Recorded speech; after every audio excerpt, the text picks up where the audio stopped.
Quand j'avais 8-9 ans, j'étais beaucoup fasciné par les dessins techniques, les plans de maison. Puis à l'âge de 8-9 ans, je faisais mes propres plans de maison, élévation, coupe, puis tout ça. À un moment donné, je me suis aperçu que c'était un incontournable. Je devais devenir architecte. Là. Puis j'ai pas eu de surprise, c'était ce que je m'attendais plus. Une bonne architecture se mesure pas selon son niveau d'esthétisme, se mesure surtout selon le niveau de confort, de bien-être que les gens ont lorsqu'ils se retrouvent à l'intérieur de l'architecture. Un bon design doit aller chercher une diversité au niveau du design. Quand je parle de diversité, je parle texture, je parle couleur, je parle lumière, je parle aussi de son. Ici en Acadie, on construit d'une telle façon. C'est une construction, une façon de designer qui est héritée de l'Europe. Au tout début, on s'inspirait de l'Europe, mais avec des moyens moindres. Donc, ça a façonné une architecture qui est plus simple. Puis, on va retrouver des architectures qui sont assez typiques. Entre autres, les églises de bois. On en voit beaucoup en Acadie. On en voit très peu ailleurs.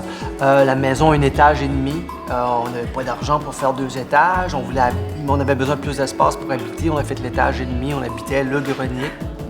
Bon, il n'y a pas encore très longtemps dans notre histoire des familles de 15-20 personnes dans une maison, puis on se rassemble beaucoup, puis ça prend des lieux de rassemblement, tout tourne autour de la cuisine en Acadie, on parle des parties de cuisine.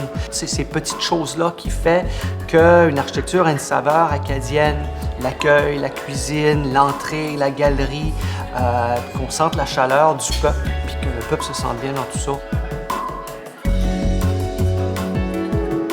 À l'hôpital à Bathurst, j'ai eu le mandat de faire des rénovations au niveau du département des soins intensifs. On a eu des discussions avec les utilisateurs, avec le gouvernement. Il y a eu un indirect entre la lumière naturelle et une bonne guérison. Ce qu'on a fait, parce qu'on est en plein centre de l'hôpital, on a mis des puits de lumière dans chaque salle de patients. J'ai fait une école pour laquelle à Balmoral, où il y a eu un programme assez intéressant, où c'était l'objectif de façonner un bâtiment qui allait stimuler les gens à l'intérieur. Le concierge était fasciné. Il prenait les gens par la main et leur faisait visiter chaque raccoin de l'école. Regarde ici la vue, regarde là-bas comment c'est. Je me dis, si on a réussi dans une école à rendre le concierge heureux dans son travail, parce qu'il est bien dans son milieu de travail, on a réussi à faire un bon projet. Le café dans lequel on se trouve, il y a une multitude d'espaces, de raccoins, il y a de la lumière naturelle, il y a une petite terrasse lorsqu'on est en avant. Le café se prolonge à l'extérieur, il y a une variété de couleurs, on a incorporé de l'art, il y a des murales incroyables faites par des artistes. Ça fait partie du tout, puis les gens se sentent bien ici. Tout architecte devrait avoir un côté artistique. Puis je pense que d'être capable de collaborer avec les artistes, ça serait quelque chose qui serait intéressant. Moi, je considère qu'on a un rôle très important dans une société. On crée des espaces, les gens s'y sentent bien, c'est notre rôle. Ils se sentent bien, tant mieux.